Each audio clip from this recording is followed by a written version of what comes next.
এবারে আমি এই স্থিতিবিদ্যার কিছু অঙ্ক তোমাদের করে দেখাচ্ছি, এক একটা টাইপ দেখাচ্ছি, তোমরা এগুলো বাড়িতে বাকিগুলো করবে, ঠিক আছে?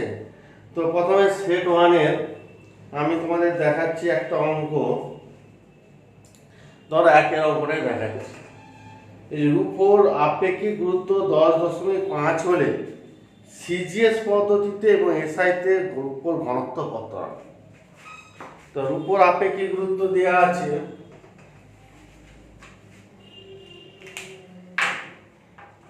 রূপোর আপেক্ষিক গুরুত্ব দেওয়া আছে কত? আপেক্ষিক গুরুত্ব দেওয়া আছে আমরা জানি 10.5 দেওয়া আছে, ঠিক আছে? এখানে সিজিএস পদ্ধতি, সিজিএস পদ্ধতি আমরা জানি রূপোর ঘনত্ব কত হবে, মানে আপেক্ষিক গুরুত্ব এস, তাই তো? মানে 10.5, তবে এককটা বসিয়ে দিবে, ঘনত্বের একক আছে গ্রাম পার সিসি, আপেক্ষিক গুরুত্বের একক নেই, ঠিক আছে? আর এসআইতে কি হবে, রূপোর ঘনত্ব কি হবে, আপেক্ষিক গুরুত্ব যা তাকে 1000 দিয়ে গুণ করলে ঘনত্ব হয় কেজি পার মিটার কিউব, করে যেটা হবে 10,500, ঠিক আছে? ইত্যাদি। পরের অঙ্কটা দেখো, তামা সীসা একটি সংকর ধাতু ভর দিয়েছে আয়তন নিচে, তামা ও সীসার আয়তন নির্ণয় করতে হবে। তামার আপেক্ষিক গুরুত্ব আর সীসার আপেক্ষিক গুরুত্ব দেয়া আছে। তো সেট অনেক 2-এর দাগের অঙ্কটা, জাস্ট পরের অঙ্কটায় আমি আরেকবার অঙ্কটা পড়ছি, তোমরা শোনো। অঙ্কটা বলা আছে, তামা ও সীসার একটি সংকর ধাতুর ভর 320 গ্রাম এবং আয়তন 30 সেমি কিউব। তামা ও সীসার আয়তন নির্ণয় করতে হবে। তামার আপেক্ষিক গুরুত্ব 8.89 এবং সীসার আপেক্ষিক গুরুত্ব 11.37, ঠিক আছে? তো তামা সীসা সংকর ধাতু ভর দিয়েছে, ধরে নাও তাহলে ধরি তামা আছে x গ্রাম, তাহলে অতএব সীসা থাকবে কত গ্রাম, 320 মাইনাস x গ্রাম বাকিটা, কারণ তামা সীসা মিলে টোটাল 320 গ্রাম হয়েছে। তাহলে তামা যদি x গ্রাম থাকে, সীসার 4 গ্রাম, তাহলে তামার আয়তন প্লাস সীসার আয়তন মানে ওই সংকর ধাতুটার আয়তন, তাই তো? আয়তন তো ফিক্স থাকবে, তামার আয়তন প্লাস সীসার আয়তন মানে সংকর ধাতুর আয়তন। এবার তামার আয়তন বের করতে, আমার ভর হচ্ছে x, আয়তন মানে কি ভর বাই ঘনত্ব, ভর x হয়েছে, আর তামার ঘনত্ব দিচ্ছে 8.89, সিজিএস এ আপেক্ষিক গুরুত্ব আর ঘনত্ব সমান করেই দিয়েছি, প্লাস সীসার আয়তন মানে সীসার ভর 320 মাইনাস x বাই সীসার ঘনত্ব কত দেওয়া আছে 11.37 সমান সংকর ধাতুর আয়তন দেওয়া আছে কত 30 সিসি। ব্যাস, এই সমীকরণটা তোমরা ঘরে সমাধান করে নেবে, করে নিলে x পেয়ে যাবে, x পেয়ে গেলে তামা পেয়ে যাবে, আবার x পেয়ে গেলে 330 বাদ দিলে সীসার পরিমাণটাও পেয়ে যাবে, ঠিক আছে? এইভাবে তোমরা করবে। তারপরে দেখো 5-এর দাগের অঙ্কটা দেখো। 5-এর দাগের অঙ্কটা বলছে, একটি বিকারে 5-এর দাগের অঙ্ক, একটি বিকারে 4 সেমি গভীর পারদ এবং তার উপর 12 সেমি গভীর জল আছে, বিকারের তলদেশে মোট চাপ কত?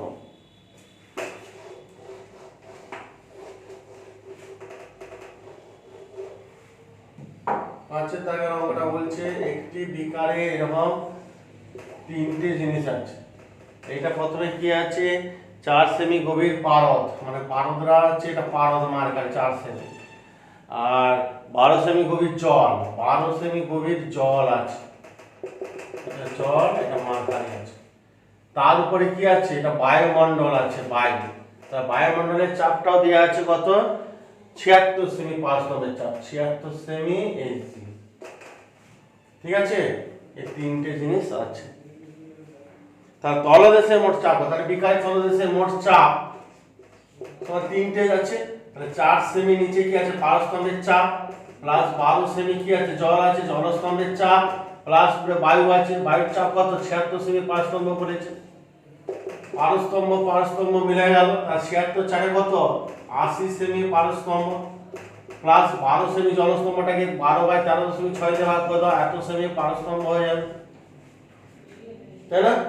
কারণ আমরা জানি H1 এ দিচ্ছি, H1 এটা দেখাচ্ছি, H1 D1G সমান H2 D2G।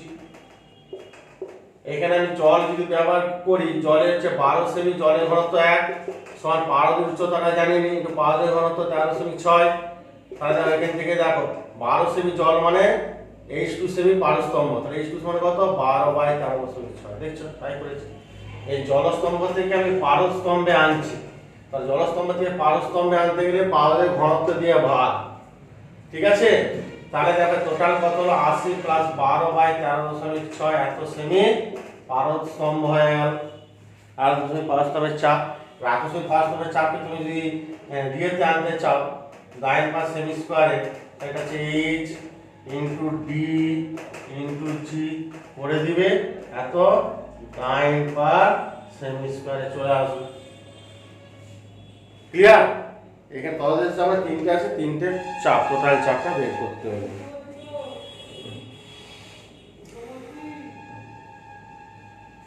এবারে দেখো হাইড্রোলিক প্রেস দিয়ে একটা অঙ্ক দেখাচ্ছি, 9টা।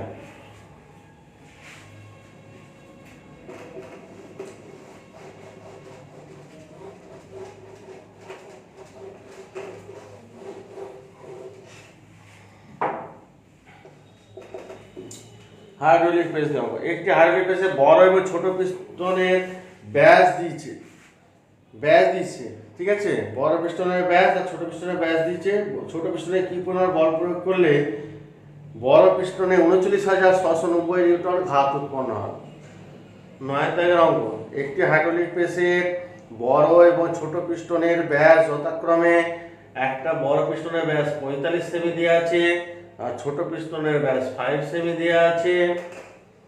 ছোট পিস্টনে কি পরিমাণ বল প্রয়োগ করলে, মানে F1 সমান কি পরিমাণ প্রয়োগ করলে বড় পিস্টনে F2 সমান দিয়েছে 39,690 নিউটন ঘাত বল উৎপন্ন হবে। তো আমরা জানি এটা জাস্ট ফর্মুলায় বসিয়ে দিবে, F1 into beta by alpha. এটা বড় পিস্টন, এটা বড়, এটা ছোট। তাহলে আমরা জানি বড় পিস্টনে একটুটা সবসময় বেশি হয়, তাহলে বেশি হতে গেলে বড় বাই ছোট করতে হবে। F1টা F2টা দেওয়া আছে 39,690, F1 বের করবো আর বিটা মানে পাই, এটা হচ্ছে বড় আর স্কয়ার বাই পাই ছোট আর স্কয়ার, পাই কেটে গেল। F1 ইনটু বড় আর বাই ছোট আর তার হোল স্কয়ার। বড় আর মানে হচ্ছে তোমাকে 45, আর ব্যাসের অনুপাত যা ব্যাসার্ধের অনুপাত তা, কারণ 45/5, কারণ ব্যাসার্ধ হলে 45/2 5/2, এখানে 45/2 5/2 আমরা কেটে যাচ্ছে, তাহলে 45/5ই আসে। 5 × 9 = 81, 39,690। অতএব F1 সমান 39,690 বাই 981 দিয়ে ভাগ করে দিবে, এত নিউটন চলে আসবে। এইভাবে অঙ্কগুলো হবে। আবার 12 দাগের একটা অঙ্ক দেখাচ্ছি, দেখো এর অসুবিধা নাই, এটা ঠিক আছে, দেখে নাও।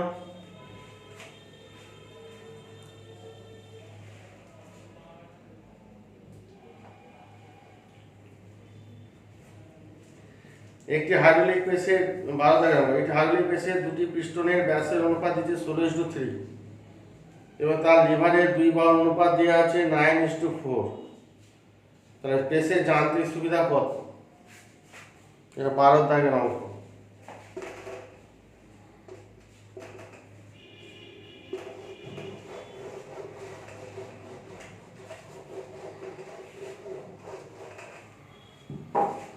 একটি হাইড্রোলিক প্রেসের দুটো পিস্টনের ব্যাসের অনুপাত দিয়েছে, মানে ব্যাসার্ধের অনুপাত, বড় ব্যাসার্ধ বাই ছোট ব্যাসার্ধ অনুপাতটা দেওয়া আছে 16/3, 16টা বড় 3টা ছোট, বুঝতেই পারছো। আচ্ছা, লিভারে বাহু দুটো অনুপাত 9:4, মানে y/x সমান 9/4, বড় বাই ছোট। তার পাশে যান্ত্রিক সুবিধা কত? তাহলে আমরা যান্ত্রিক সুবিধা কত জানতে চেয়েছি, তাহলে যান্ত্রিক সুবিধা বের করতে হবে। যান্ত্রিক সুবিধা সমান আমরা জানি, যান্ত্রিক সুবিধা সমান কি beta by alpha into y by x. Formula হচ্ছে বিটা মানে পাই বড় আর স্কয়ার বাই পাই ছোট r square into y by x. ঠিক আছে, তাহলে বড় আর বাই ছোট আর তার whole square into y by x.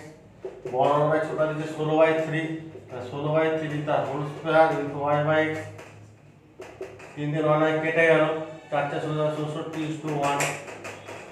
Calculator করে ফেলবে, দেখে যাবে 64/1। ওই জানতে সুবিধা কত যায় 64 দিন কাটাকাটি করে। এই 9 9 কেটে গেল, 4 4 16 কেটে যাচ্ছে। ঠিক আছে,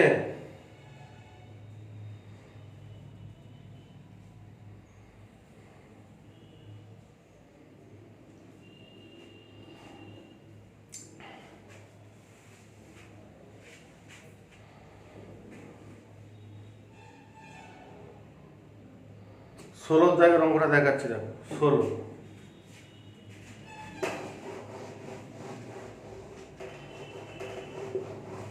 না, তার আগে একটু বলি 13 দাগের অঙ্কটা। 13 অঙ্কটা পড়ছি, শোনো। 300 গ্রাম ভরের একটি বস্তু লবণ জলে ভাসছে। বস্তুর আয়তনের অর্ধেক লবণ জলের বাইরে আছে। বস্তুটির আয়তন এবং তার উপাদানের ঘনত্ব কত? ঠিক আছে, তাহলে এখানে একটা জিনিস একটু বলে দিই। ওই যে বললাম ফর্মুলা, যেহেতু বস্তু যদি একটা কিছুটা মোট আয়তন বড় হাতের বি আর যেটুকুটা ডুবে আছে তার আয়তন ছোট বি যদি হয়, তাহলে আমরা জানি বস্তু নিমজ্জিত অংশের আয়তন বাই বস্তুর মোট আয়তন সমান বস্তুর ঘনত্ব বাই তরলের ঘনত্ব। এটা ফর্মুলা। ঠিক আছে, ছোট বিটা হচ্ছে যেটুকু অংশ তরলে ডুবে রয়েছে তার আয়তন বাই বস্তুর মোট আয়তন, আর এটা হচ্ছে বস্তুর ঘনত্ব রো আর তরলের ঘনত্ব হচ্ছে ডি। তরলের ঘনত্ব ডি, এটা হচ্ছে বস্তুর ঘনত্ব। এটা হচ্ছে বস্তু যতটা অংশ তরলের মধ্যে ডুবে রয়েছে, এইটুকু অংশ তরলে ডুবে রয়েছে, এটা হচ্ছে বস্তুর মোট আয়তন। এই ফর্মুলা ধরে হবে। এই যে বস্তুটির অর্ধেক আয়তন বা লবণ জলের বাইরে আছে, তাহলে বাকি অর্ধেক কি হবে? ভিতরে আছে। তো মোট দুভাগে একবার ভিতরে আছে একবার বাইরে, তাহলে এটার জায়গায় 1 এর 2 নিব। সমান বস্তুর আয়তন আর লবণ জলের ঘনত্ব দিয়ে দিচ্ছে। লবণ জলের ঘনত্ব দিচ্ছে 1.03 আর বস্তুর ঘনত্ব জানতে চেয়েছে রো। এখান থেকে পেয়ে যাবেন রো সমান 1.03/2 সমান 0.515 আসবে। দেখো, ঠিক আছে, এত গ্রাম পার সিসি। আর বস্তু ঘনত্ব হলে বস্তুর আয়তন সমান কত? বস্তুর আয়তন মানে বস্তুর মোট ভর বাই বস্তুর ঘনত্ব। বস্তুর মোট ভর তো দিয়েছে 300 গ্রাম ভর, তাহলে 300 বাই 0.515 582.5 চলে আসবে সেমি কিউব। হলো, এই একটা ফর্মুলা মনে রাখবে। বস্তু যদি কিছুটা অংশ জলে ডুবে যদি ভাসে, তাহলে এটা হচ্ছে এই ফর্মুলাটা মনে রাখবে। বস্তুর নিমজ্জিত অংশের আয়তন বাই বস্তুর মোট আয়তন সমান বস্তুর ঘনত্ব বাই তরলের ঘনত্ব। এইটা ধরে অঙ্কগুলো হবে। যেমন 15 দাগের অঙ্কটা দেখো, ঠিক একই প্রসেসে এই ফর্মুলা ধরে দেখো 15 দাগের অঙ্কটা হবে। 15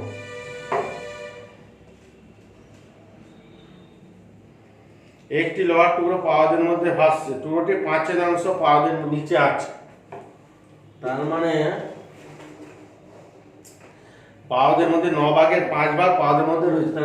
তাহলে 5 ভাগ রয়েছে, টোটাল আয়তন 9 ভাগ, তাহলে 5 ভাগ ভিতরেই আছে বলেই দিচ্ছে। তাহলে ওর ঘনত্ব কত? তার মানে বস্তুর ঘনত্ব বাই তরলের ঘনত্ব হচ্ছে কত? 13.59 দিয়ে আছে। লোহার টুকরো পাওয়াদের ভাসছে, তার পাওয়াদের ঘনত্ব, লোহার টুকরো ঘনত্বটা জানতে চেয়েছে। রো সমান 5 × 13.59/9। ঠিক আছে, এবার কোন নেবে?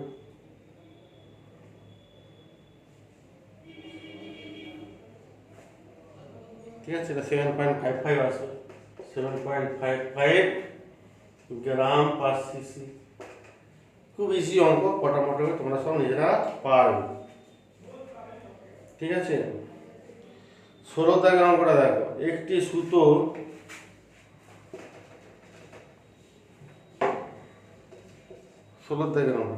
একটি সুতো থেকে ঝোলানো 160 গ্রাম ভরের একটি লোহা জলে সম্পূর্ণ নিমজ্জিত থাকে।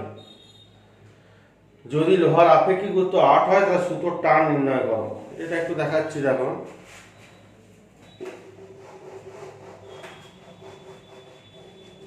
ষোলো তারিখের অঙ্ক।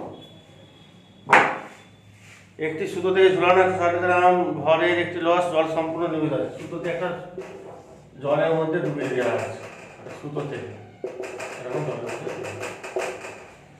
ঠিক আছে, একটি সুতো থেকে ঝুলানো 160 গ্রাম ভরের একটা লোহা, লোহাটার ভর হচ্ছে 160 গ্রাম ভরে একটা লোহা জলে সম্পূর্ণ নির্মিত আছে। যদি লোহার আপেক্ষিক গুরুত্ব মানে লোহার ঘনত্ব রো দিয়েছে, কত দিয়ে আছে 8 হয়, তবে সুতোর টান কত? তাহলে লোহার ওজন নিচের দিকে কাজ করবে, উপরে প্লবতা, আবার সুতো টেনে রেখেছে উপরে টান টি। তাহলে যেহেতু সাম্যাবস্থা আছে, তাহলে সুতোর টান প্লাস প্লবতা নিচে লোহার ওজনের সঙ্গে সমান হবে। অর্থাৎ সুতোর টান সমান কত? mg minus প্লবতা। আর প্লবতা 8টা বের করবো, প্লবতা সমান ভি ডিজি। ভি মানে তল বস্তুটার ভর দেওয়া আছে, ঘনত্ব দিয়েছে, বস্তুটার আয়তন সমান কত? ভর বাই ঘনত্ব, এখান থেকে পেয়ে যাবো। ভর হচ্ছে 160 আর ঘনত্ব 4, 2 আর 20 সিসি। তার মানে বস্তুটার আয়তন হলো 20 সিসি, মানে অপসারিত তরলের আয়তন 20 কিন্তু তরলের ঘনত্ব কত? তরল মানে জল আছে, ওই জলে ডুবানো আছে, জলের ঘনত্ব হচ্ছে 1, এটা জলের ঘনত্ব, ইন্টু জি হচ্ছে 980। ঠিক আছে, বললে এত টাইম হয়ে গেল। আর এম হচ্ছে বস্তু বয়স 60 ইন্টু 980 মাইনাস 20 ইন্টু 980, এত টাইম। 107 থেকে 20 বাদ দিলে 140, তো ক্যালকুলেটর করে ফেলবে, আমি সংযোগ করছি এত টাইম। ঠিক আছে, দুটো শূন্য,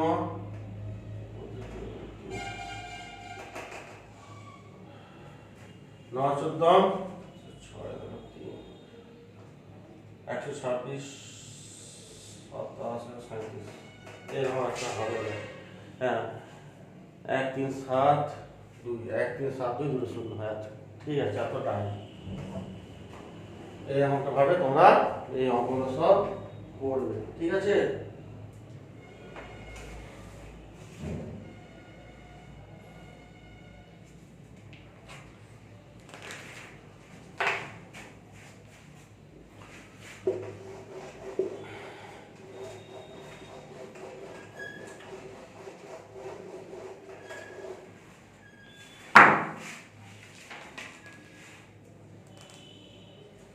এই যে তোমার 19-এর দাগের একটা অঙ্ক আছে, দেখো। 19-এর দাগের একটা অঙ্ক। একটি বস্তুর ভর দেওয়া আছে 200 গ্রাম, বস্তুর ভর দেওয়া আছে 200 গ্রাম। বস্তুটি আয়তনের 9/17 পাওয়ারের বাইরে রেখে ভাসছে। তাহলে বাইরে রেখে ভাসছে, 17 ভাগে 9 ভাগ বাইরে রয়েছে। তাহলে জলের মধ্যে ভিতরে কত আছে? 1 মাইনাস, তাই তো? তো 17 থেকে 9 বাদ দিলে কত? 8/17। ঠিক আছে, আচ্ছা, এত অংশ ভিতরে রয়েছে, 17 ভাগে 9 ভাগ বাইরে থাকে, ভিতরে রয়েছে কত? 8/17। এটা মানে তরলের ভিতরে কত অংশ আছে, এটা মানটা। পারদের আপেক্ষিক গুরুত্ব মানে পারদ মানে তরল, তাই তো?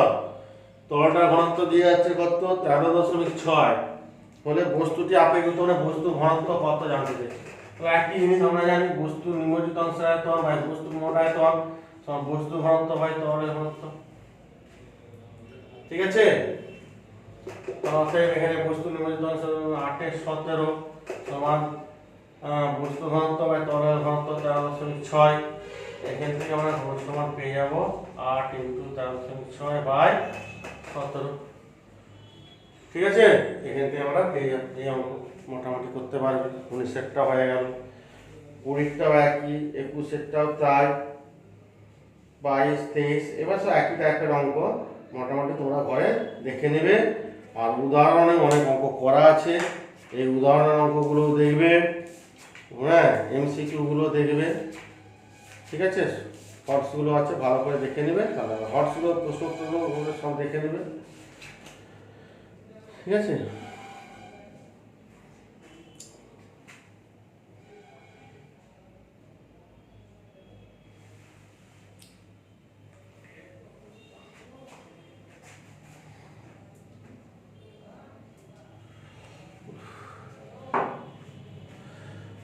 তারপর দেখবে 22 দাগের একটা অঙ্ক,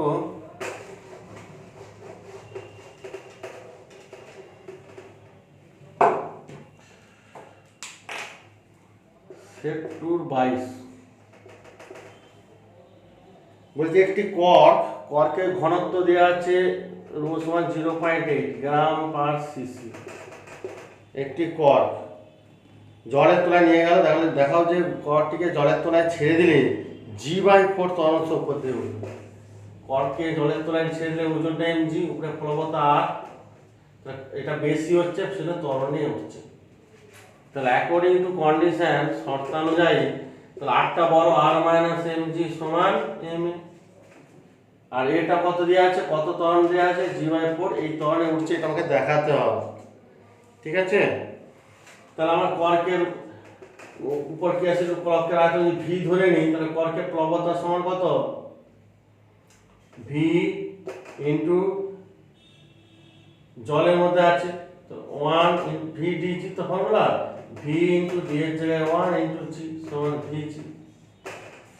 ঠিক আছে, তাহলে অতএব a সমান r - mg/m, r এর জায়গায় vg মাইনাস m মানে আয়তন, কর্কের আয়তন ভর ফর্মুলা আয়তন ইনটু কর্কের ঘনত্ব, কর্কের আয়তন ইনটু কর্কের ঘনত্ব 0.8, তাহলে m এর জায়গায় 0.8 vg by 0.8 v, vg common রাখতে 0.8 বদলে 0.2 বাই 0.8 v, vv কাটলো 4 সমান দেখো G/4 চলে এলো। দেখো ঠিক আছে, এইভাবে তোমরা এইরকম টাইপের অঙ্কগুলো বাড়িতে ভালো করে করবে এবং দেখবে।